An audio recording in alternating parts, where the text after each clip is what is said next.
امیدوار جناب ڈاکٹر نثار صاحب اتر پردیش کے مجلس اتحاد المسلمین کے جنرل سیکرٹری جناب سید رفعت صاحب، مجلس کے قومی ترجمان اتر پردیش کے کوآرڈینیٹر محترم جناب عاصم غفار صاحب، حاجی علی احمد صاحب، جناب سلمان صاحب، شہ نشین بتشریف فرما مجلس کے تمام بے رتبہ معزز حاضرین اکرام، بزرگان ملت، بندرا صاحب، میرے عزیز دوستو، میں سب سے پہلے آپ تمام کا شکر گزار ہوں کہ آپ نے اپنا قیمتی وقت نکال کر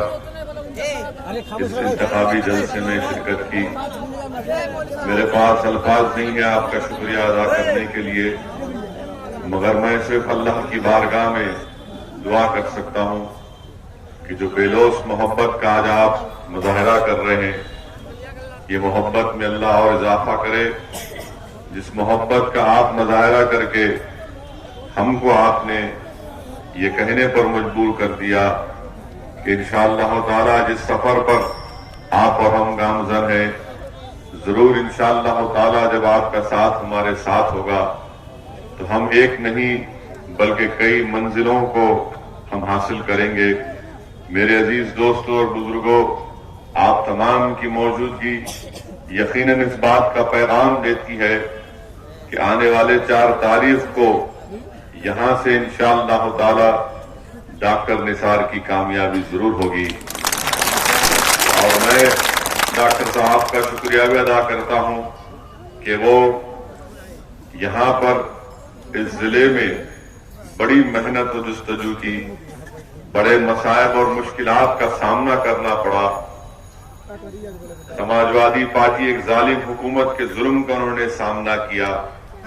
اور ہر ان کے وار کا ایک مرد کی طرح، ایک چٹان کی طرح سامنے ٹھہر کر اس وزارت سبھا اور اس ضلع کے جہاں کہیں بھی عوام کو تکلیف پہنچتی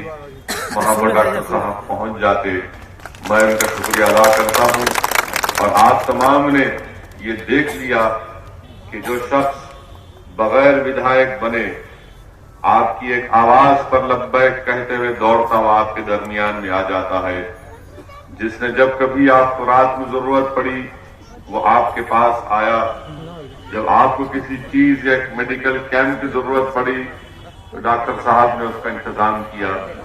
میں آپ تمام لوگوں سے صرف یہی گزارش کرنے آیا ہوں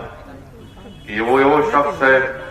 جو بغیر ودھائک بنے اگر اتنا کام اور اتنی جستجو اور اس کو غریب عوام سے اتنی محبت اور لگاؤ ہے، اگر آپ اس کے کندھوں پر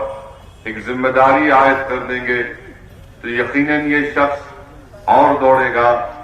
اور اس پورے ودھان سبھا کے ہر طبقے کی عوام اور لوگوں کو ساتھ لے کر کام کرے گا۔ آپ جانتے ہیں میرے عزیز دوستوں اور بزرگوں، 5 سال پہلے اتر پردیش کی عوام نے اکھلیش کے 200 ودھائک کامیاب کیے۔ 3 سال پہلے یہاں سے بی جے پی کے 70 ایم پی کامیاب ہوئے۔ 5 سال کا ریکارڈ بھی آپ کے سامنے ہے، 3 سال کا ریکارڈ بھی آپ کے سامنے ہے۔ 5 سال اور 3 سال میں کوئی فرق نہیں ہے۔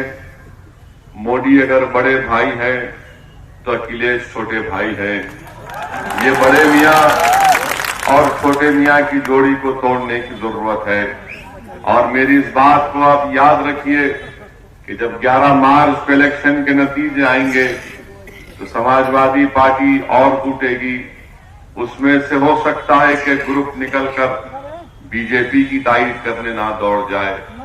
اسی لیے جب آپ 4 تاریخ کو اپنا ووٹ ڈالنے جائیں گے، آپ اس بات کا ضرور خیال رکھیے کہ ہمارے ملک کی جمہوریت، اس کی تلخ حقیقت یہ ہے کہ تمام سیاسی پارٹیاں 5 سال میں ایک مرتبہ ہی عوام کے درمیان میں آتی ہیں۔ یہ ایک تلخ حقیقت ہے، اور ہو سکتا ہے کہ اس میں مجھ سے بھی غلطی ہوئی ہوگی، مگر میں سچائی آپ کے سامنے بیان کرنے سے کتراتا نہیں۔ ہندوستان کی جمہوریت میں اس ملک کی غریب اور مظلوم عوام کو کے پاس اگر کوئی ہتھیار ہے اور وہ ہتھیار ان کو 5 سال میں ایک مرتبہ استعمال کرنے کا موقع ملتا ہے، تو میں آپ تمام سے ہی کہنا چاہوں گا کہ آپ اپنے ہتھیار کو دیکھ کر استعمال کریے۔ ہم نے 70 سال سے یہ جو ہتھیار آپ کے پاس ہے، جس ہتھیار کا استعمال آپ اپنے دفاع کے لیے کرنا تھا، اس کو آپ نے اپنے دفاع کے لیے نہیں کیا بلکہ اپنے خاتمے کے لیے اس کا استعمال کیا۔ یاد رکھو، یہ جو ووٹ ڈالنے کا حق ہندوستان کے سنویدھان نے آپ کو اور مجھ کو دیا ہے، یہ ہندوستان کے غریب عوام کا ایک ہتھیار ہے۔ 70 سال سے میرے بھائی ہم کو یہ ڈرایا گیا کہ سیکولرزم کو زندہ رکھنا ہے، اور اسی ڈر اور خوف میں ہم نے اپنی زندگیوں کو گزار کیا۔ جب ملک کو آزاد کرانا تھا تو ہمارے بزرگوں نے اپنی جان اور مال کی قربانی پیش کی۔ ملک آزاد ہوا، ہندوستان کا جب سنویدھان بن کر 1950 میں اس ملک میں اس کا اطلاق ہوا، تو یہی سنویدھان جب آپ سے کہتا ہے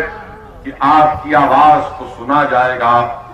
آپ کو اپنی مرضی کا اظہار کرنے کا حق حاصل ہوگا، ہندوستان کا سنویدھان یہ کہتا ہے کہ ہندوستان کے غریب عوام سے سماجی، معاشی اور سیاسی انصاف کیا جائے گا، ہندوستان کا سنویدھان تم سے پکار کر کہتا ہے کہ تم کو اپنی اجازت ہے اپنے عبادت گاہ کی حفاظت کرنے کا، سنویدھان تم سے اس بات کا وعدہ کرتا ہے کہ تم اپنے عقیدے پر کاربند رہو، سنویدھان تم سے اس بات کی اجازت دیتا ہے کہ اپنی تہذیب، اپنی زبان اور اپنے رسم الخط کا تحفظ کرو، سنویدھان تم کو اس بات کا تیقن دیتا ہے کہ جس کے پاس مساوات نہیں ہے اس مساوات کو یقینی بنایا جائے گا۔ میرے عزیز دوستوں اور بزرگوں، میں آپ سے پھر سے کہہ رہا ہوں کہ ووٹ ڈالنا آپ کا ایک ہتھیار ہے، اور یاد رکھیے اس ہتھیار کو آپ اب کی بار اپنے آپ پر استعمال مت کریے، اس ہتھیار کو ان لوگوں کے خلاف استعمال کریے جنہوں نے آپ کو غریبی اور کسمہ پرسی کی عالم میں ڈال دیا۔ آپ اس ہتھیار کو اس پارٹی کے خلاف استعمال کریے،